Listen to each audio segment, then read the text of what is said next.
ကျွန်တော်တို့ဒီဗီဒီယိုမှာဘာကြောင့်လေ့လာမယ်ဆိုရှင် auto fill နဲ့ Excel for calculator အကြောင်းကိုလေ့လာမှာဖြစ်ပါတယ်အဲ့တော့ auto fill အနေနဲ့ဘာတွေရှိလဲ Excel မှာ auto fill အနေနဲ့ number တွေရှိမယ် time date တွေ day တွေ test တွေရှိပါမယ်အဲ့တော့ပထမအဆုံးအနေနဲ့ကျွန်တော်တို့တွေ auto filling ပေါ့နော် auto fill လုပ်တဲ့နေရာမှာ number တွေ auto filling ဘယ်လိုမျိုးလုပ်လို့ရတယ်ဆိုတဲ့အကြောင်းအရာကိုလေ့လာကြည့်အောင်number တွေကို auto fill လုပ်ချင်တယ်ဆိုလို့ရှိရင်ကျွန်တော်တို့ဒီမှာပထမအဆုံး number မှာ1ရိုက်လိုက်တယ်ပေါ့နော်ပထမအဆုံးကျွန်တော်တို့ cell တစ်ခွက်ကို number 1ဆိုပြီးတော့ကျွန်တော်တို့ data ဖြည့်လိုက်တယ်ကျွန်တော်ကဒီမှာ auto fill မှာကျွန်တော်ကဘာလုပ်ချင်တာလဲဆိုရှင် number တွေကို series ကျွန်တော်တို့ရိုက်နှိပ်စရာမလိုဘဲနဲ့ auto fill ဖြည့်ချင်တာပါ auto fill ဆိုတဲ့အကြောင်းအရာကျွန်တော်တို့တွေ user ကနေပြီးတော့ data filling ဖြည့်တဲ့အခါရော်နေချင်တဲ့အခါမျိုးမှာ auto filling သုံးပြပါတယ်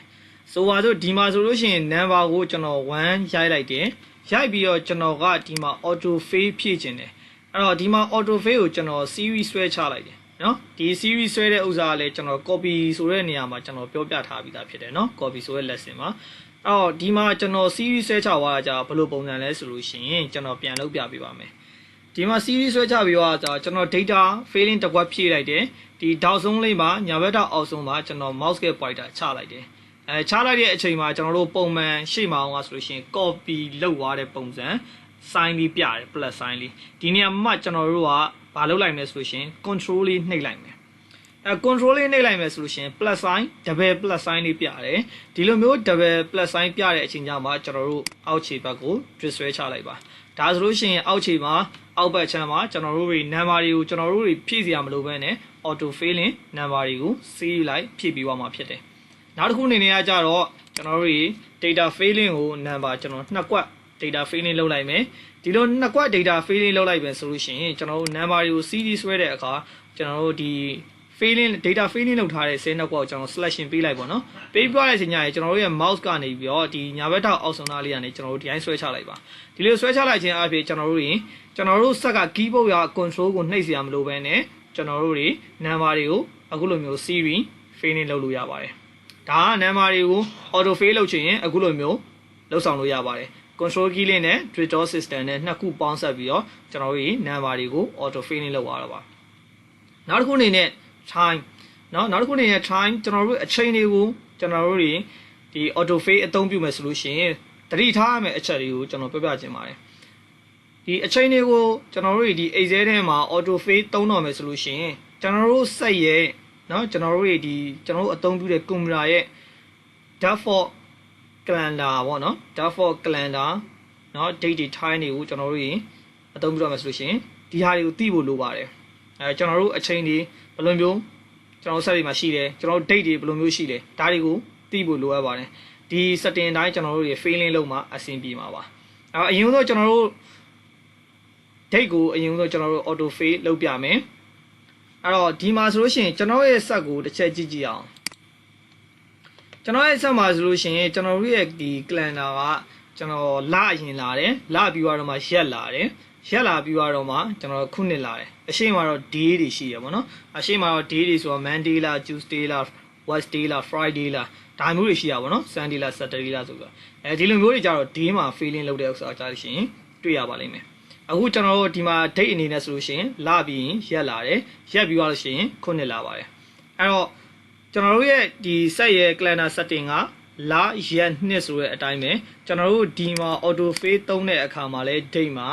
လရက်နှစ်ကိုကျွန်တော်တို့ရိုက်ပြရမှာဖြစ်ပါတယ်နောက်တစ်ခုအနေနဲ့ကြတော့ဗာလဲဆိုလို့ရှိရင် date တွေကို filling လုပ်တဲ့အခါမှာကျွန်တော်တို့မြင်းဆောင်လေးနဲ့ရိုက်ပြီးတော့မှသူက Excel ကလက်တင်ခံပါတယ် Excel ကအလုပ်လုပ်ပေးနိုင်ပါတယ်အဲ့တော့ဒီမှာဆိုလို့ရှိရင်အခုဆိုလို့ရှိရင်17လပိုင်းပြီးရင်ကျွန်တော်မြင်းဆောင်လေးထားလိုက်တယ်ပြီးတော့ဆိုရှင်အခုဒီနေ့ဆိုလို့ရှိရင်ဘယ်နှစ်ရက်လဲ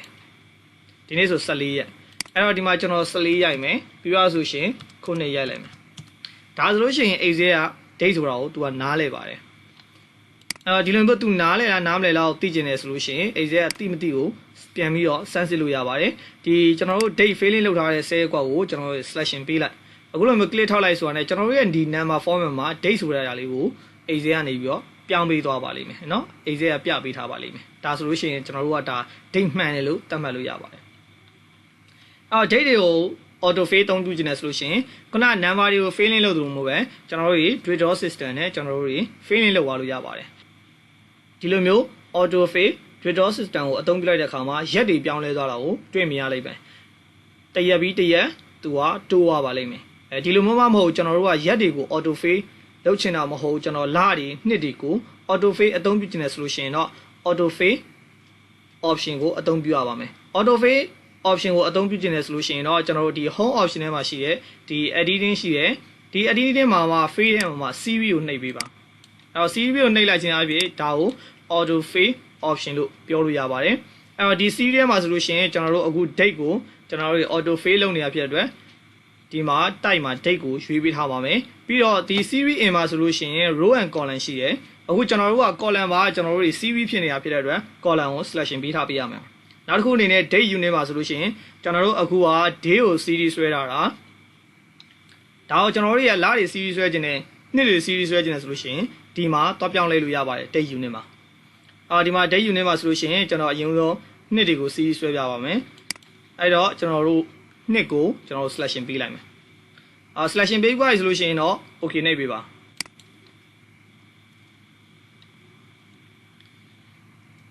အခုဆိုရင်တော့ကျွန်တော်တို့ဒီ date မှာကျွန်တော်တို့ခုနှစ်တွေပြောင်းသွားတာကိုတွေ့မြင်ရပါလိမ့်မယ်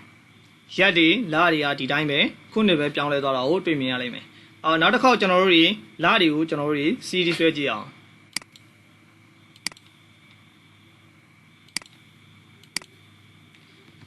အခုဆိုရင်တော့ကျွန်တော်တို့ဘာတွေပြောင်းလဲသွားလဲဆိုလို့ရှိရင်ကျွန်တော်တို့ရဲ့လတွေပြောင်းလဲသွားတာကိုတွေ့မြင်ရလိမ့်မယ်ရက်တွေခုနှစ်တွေကတော့ဒီတိုင်းပဲသို့တော့ကျွန်တော်တို့လမှာ12လပဲရှိရတဲ့အတွက်12လထက်ကျော်သွားပြီဆိုလို့ရှိရင်တော့ကျွန်တော်တို့ခုနှစ်ပါသူကလိုက်ပြောင်းပေးပါတယ်လအပြင်ခုနှစ်ပါလိုက်ပြောင်းပေးတာဖြစ်ပါတယ်ဒီမှာဆိုလို့ရှိရင်အခုကျွန်တော်တို့17လပိုင်းရောက်နေ17လ12လပြီးတော့တလပိုင်းရောက်သွားတဲ့အချိန်မှာ auto နောက်နှစ်ရောက်သွားပြီဆိုတဲ့အရာကိုသူကနေပြီးတော့ခုနှစ်လိုက်ပြောင်းပေးပါတယ်ဒါကတော့ date နဲ့ပတ်သက်ပြီးတော့ကျွန်တော်တို့ auto fail အသုံးပြုပုံကြောင့်ကိုပြောပြတာဖြစ်ပါတယ်နောက်တစ်ခုအနေနဲ့ time နဲ့ပတ်သက်ပြီးတော့ကျွန်တော်တို့ auto fail ဘယ်လိုမျိုးလုပ်ဆောင်မလဲtime နဲ့ပတ်သက်ပြီးတော့ဆိုလို့ရှိရင်ကျွန်တော်တို့အချိန်တွေမှာဆိုလို့ရှိရင်လည်းမနက်ပိုင်းညနေပိုင်းဆိုပြီးရှိရပါတော့ဒါတွေကိုကျွန်တော်တို့ဘယ်လိုခွဲလဲဆိုလို့ရှိရင် AM နဲ့ PM ဆိုပြီးတော့ခွဲတယ်ဆိုပါတော့ကျွန်တော်အခုဒီမှာဆိုလို့ရှိရင်ကျွန်တော်ရဲ့ဆက်မှာ10နာရီ6မိနစ်ဖြစ်နေပြီပေါ့နော်အဲ့တော့10နာရီ6မိနစ်လို့ကျွန်တော်နှိပ်လိုက်တယ်အန်နာခောက်လိုက်တယ်ဒီလိုနှိပ်လိုက်ပြီဆိုတာနဲ့ကျွန်တော်တို့ဒီအချိန်ဆိုတော့အိတ်သေးကသိတယ်ဒါပေမဲ့ AM လား PM လားဆိုတော့သူကမသိဘူးအဲ့တော့ကျွန်တော်တို့အချိန်တွေကိုကျွန်တော်တို့ CD ဆွဲတော့မယ်ကျွန်တော်တို့တခုတတိထားမှာတော့ဗါလဲဆိုရှင်အချိန်လေးရဲ့နောက်မှာမနက်ပိုင်းလားဒီညနေပိုင်းလားနေ့လယ်ပိုင်းလားဆိုတဲ့အရာကိုကျွန်တော်တို့တခါတည်းရိုင်းနေထည့်ပေးဖို့လိုအပ်ပါတယ်အချိန်မှာဆိုလို့ရှိရင်အခုဆိုလို့ရှိရင်ကျွန်တော်မနက်ပိုင်းလားညနေပိုင်းလားဆိုတော့မရိုက်ထည့်ထားတဲ့အတွက်အခုဆိုလို့ရှိရင်မnapပိုင်းကိုပဲသူကနေပြီးတော့ tab for easy ကနားလည်နေပါတယ်ဒီနေရာမှာကျွန်တော်က PM ပြောင်းလိုက်မယ်ဒီလိုမျိုးညနေပိုင်းပြောင်းလိုက်ပြီဆိုလို့ရှိရင် easy ကသူကနားလည်တာဆိုလို့ရှိရင်22နာရီဖြစ်သွားပါပြီဒါဒီဟာကတော့အချိန်ရဲ့သူ့ရဲ့ဒီ easy ကနားလည်တဲ့ format ပုံစံပေါ့နော်တရက်မှာကျွန်တော်တို့24နာရီရှိတာဖြစ်တဲ့အတွက် easy ကဒီ24နာရီပေါ့နော်1 to 12ထီကိုမနက်ပိုင်းလို့သူကသတ်မှတ်ထားတယ်12ကျော်သွားတော့မှသူကပါလဲဆိုရှင် PM ဆိုတော့နားလေတယ်ဒါကိုကျွန်တော်တို့တွေကလည်းသိထားရမယ်ပေါ့နော် easy ကနားလေတဲ့ format ကိုအခုဆိုလို့ရှိရင်အချိန်ကိုကျွန်တော် series ဆွဲကြည့်ပါမယ်အချိန်ဒီမှာဆိုလို့ရှိရင်လည်းသူကဘယ်လိုဖြစ်သွားလဲဆိုလို့ရှိရင်ရှေ့ကိုတနားစီတိုးသွားတဲ့ပုံစံနဲ့သူက easy ကအလုပ်လုပ်ပေးပါတယ် auto fill လုပ်ပေးပါတယ်ဒီမှာဆိုလို့ရှိရင်နောက်နေ့မနက်ကိုပြန်ရောက်သွားတာနဲ့အတူသူကအနောက်မှာသူ့ကိုပြန်ကြည့်မယ်ဆိုလို့ရှိရင် AM ရောက်သွားတာကိုတွေ့မြင်ရပါလိမ့်မယ်နောက်တစ်ခုအနေနဲ့ဒီမှာဆိုလို့ရှိရင်သူက date လေးပါထည့်ပေးထားသေးတယ်နော်date လေးပဲထည့်ပေးထားတယ်ဒီမှာဆိုလို့ရှိရင်သူက1900ဆိုပြီးတော့နော်ခုနှစ်ကိုရေးထားတယ်ဘာကြောင့်ဒီမှာရေးထားလဲဆိုလို့ရှိရင် exe ကသူ့ရဲ့ exe စတင်အလုပ်လုပ်နိုင်တဲ့ date ကတရက်တလ1900ဆိုတဲ့ခုနှစ်မှာသူကစတင်ပြီးတော့အလုပ်လုပ်ပေးနိုင်တာဖြစ်တဲ့အကြောင်းမို့သူကဒီမှာ date ပါတစ်ခါတည်းထည့်ပေးထားတာဖြစ်တယ်နော် date ပါတစ်ခါတည်း1900ဆိုတဲ့အရာကိုသူကနေပြီးတော့ tab for ထည့်ပေးထားတာပေါ့နော် Okay နောက်တစ်ခုအနေနဲ့ကျွန်တော်တို့ဒီမှာ day တွေကိုကျွန်တော်တို့ auto fill လုပ်ကြည့်အောင်day တွေဆိုလို့ရှိရင်ဒီမှာကျွန်တော်အတူကောက်ပဲရေးလိုက်မယ်နော်ဒီမှာ Monday ပေါ့နော်ဒီအောင်ကျွန်တော်တို့ series ဆွဲကြည့်မယ်series ဆွဲကြည့်မယ်ဆိုလို့ရှိရင်သူက ဒီတပတ်စာပေါ့နော်တခါလေသူက series ဆွဲပြီးတယ်တပတ်ပြေသွားပြီဆိုရှင်နောက်တစ်ပတ်ပြန်ပြီး series ဆွဲပြီးတယ်သူကအစင်လိုက်ပဲပေါ့နော် auto fade ရဲ့အဓိကရည်ရွယ်ချက်ကအခုလိုမျိုးဒီ fade series ပေါ့နော် A to Z Z to A ဒီလိုမျိုး fade series ဆွဲကျင်တဲ့အခါမျိုးမှာ auto fade ကိုအသုံးပြုလို့ရပါတယ်နောက်ဆုံးတစ်ခုအနေနဲ့ကျွန်တော်တို့ task ကိုကျွန်တော်တို့ auto fade လုပ်ကြည့်အောင်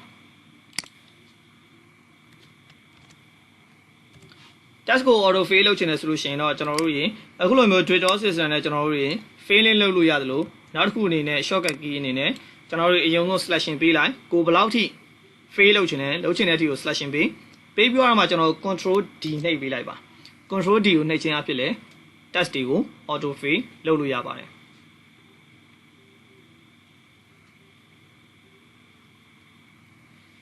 auto fade သင်ခန်းစာအနေနဲ့တော့ဒီလောက်ပါပဲ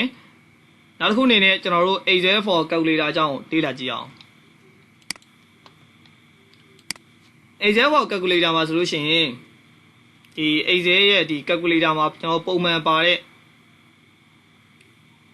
ပေါင်းနှုန်းမြောက်စာအက္ခရာလေးပေါ့နော် Excel မှာဆိုလို့ရှိရင်အပေါင်းဆိုလို့ရှိရင် add လုပ်တယ်လို့အတိတ်ပဲရတယ်အနှုတ်ဆိုလို့ရှိရင် subtract လုပ်တယ်လို့အတိတ်ပဲရတယ် multiply ဆိုလို့ရှိရင်တော့ဒီလိုအခုလိုမျိုး k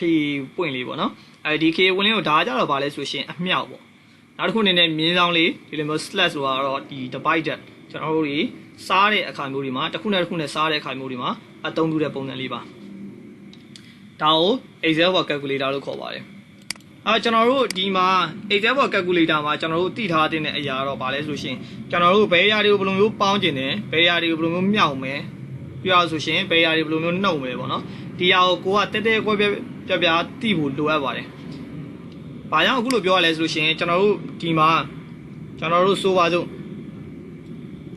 9တဲ့ကနေ10ကိုနှုတ်မယ်နှုတ်ပြီးတော့မှကျွန်တော်တို့6နဲ့ပြန်ပြီးတော့မြောက်မယ်ဒီလိုသင်ခန်းစာမှာဆိုလို့ရှိရင်ကျွန်တော်တို့တွက်ကြည့်အောင်Excel ကိုပေါင်းနှုတ်မြောက်စားလုပ်ချင်တယ်ဆိုလို့ရှိရင်အရင်ဆုံး equal or plus sign ကိုအသုံးပြုရပါတယ်ဒါပြီးသွားပြီဆိုလို့ရှိရင်ကျွန်တော်တို့လုပ်ချင်တဲ့ဒီပေါင်းနှုတ်မြောက်စားကိုအသုံးပြုလို့ရပါပြီ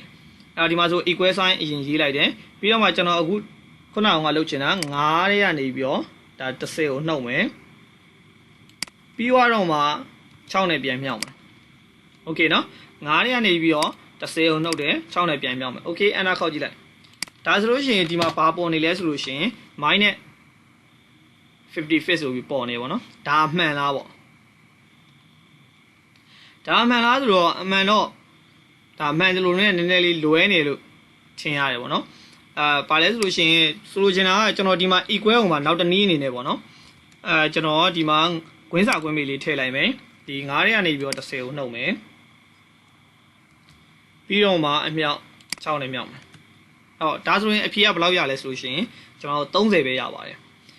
ကျွန်တော်ဒီမှာလိုချင်တာကအရင်ဦးဆုံး9နဲ့10နဲ့ကိုကျွန်တော်နှုတ်လိုက်မယ်ပြီးတော့မှဒီ6နဲ့ပြန်မြောက်မယ်ပေါ့နော်ဒီလိုပုံစံလိုချင်တယ်ဒါပေမဲ့ကျွန်တော်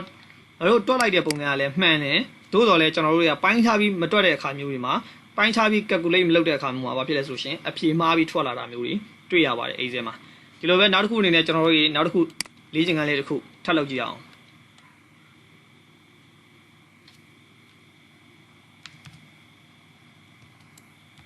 15ကို9နဲ့စားမယ်ပြီးတော့မှသူ့ထဲကနေပြီးတော့20ကိုပြန်နှုတ်မယ်အဲ့တော့ဒီလိုသင်ခန်းစာမှာဆိုလို့ရှိရင်ရောကျွန်တော်တို့ဘယ်လိုမျိုးဖြေထွက်မလဲကျွန်တော်တို့လုပ်ကြည့်အောင်equal အဲ့တော့15ကိုကျွန်တော်တို့9နဲ့စားမယ်ပြီးတော့မှဘာလုပ်မလဲဆိုလို့ရှိရင်ကျွန်တော်တို့20ပြန်နှုတ်မယ်နော်အနှုတ်20အန်နာခေါက်လိုက်မယ်ဒီမှာဆိုလို့ရှိရင် -17 ပေါ်တယ်ပေါ့နော်ကျွန်တော်လုပ်ချင်တဲ့ပုံစံကဘယ်လိုလဲဆိုလို့ရှိရင်ကျွန်တော်တို့ပိုင်းခြားပြီးတော့ကွင်းစာကွင်းပေးလေးနဲ့ရေးမယ်9ကိုကျွန်တော်တို့15ကို9နဲ့ကျွန်တော်တို့စားလိုက်မယ်ပြီးတော့မှကျွန်တော်ကဘာလုပ်ချင်တာလဲဆိုလို့ရှိရင်အဲ့ဒီထဲမှာ20ကိုပြန်နှုတ်ချင်တာဒီမှာဆိုလို့ရှိရင်17ဒီမှာဆိုလို့ရှိရင်တော့အဖြေကဘာဖြစ်လဲဆိုလို့ရှိရင်ဘယ်လိုပဲတွက်ပိုင်းခြားပြီးတွက်မပိုင်းခြားတာပဲတွက်ပေါ့နော်Excelကအဖြေမှန်ထွက်ပေးပါတယ်အပေါ်ကသင်ခန်းစာမျိုးမှာဆိုလို့ရှိရင်တော့ပိုင်းခြားပေးရတာမျိုးတွေရှိရပေါ့နော်အဲ့တော့ Excel for calculator မှာကျွန်တော်တို့ပေါင်းနှုတ်မြောက်စာတွက်တဲ့အခါမှာကျွန်တော်တို့တွေကတီးတန့်ပိုင်းခြားထားပြီးဖို့လိုအပ်တယ်ကျွန်တော်တို့တွက်ချင်တဲ့ပုံစံဘယ်လိုပုံစံလဲဆိုတော့တိတိကျကျကျွန်တော်တို့တွေတဆင့်ချင်းဘယ်အဆင့်ပြီးတော့မှဘယ်အဆင့်ကိုလာမယ်ဆိုတာကိုကျွန်တော်တို့တွေတဆင့်ချင်း အဲ့လိုမျိုးအသုံးပြုခြင်းအခါမှာကွင်းစာကွင်းပေလေးတွေကျွန်တော်တို့ထည့်ပြီးအသုံးပြုခြင်းဖြင့်ပုံမထိရောက်စေပါတယ်ဒီနေ့သင်ခန်းစာတော့ဒီလောက်ပါပဲနောက်ရဗီဒီယိုမှာပြန်လည်ဆုံတွေ့ပါမယ်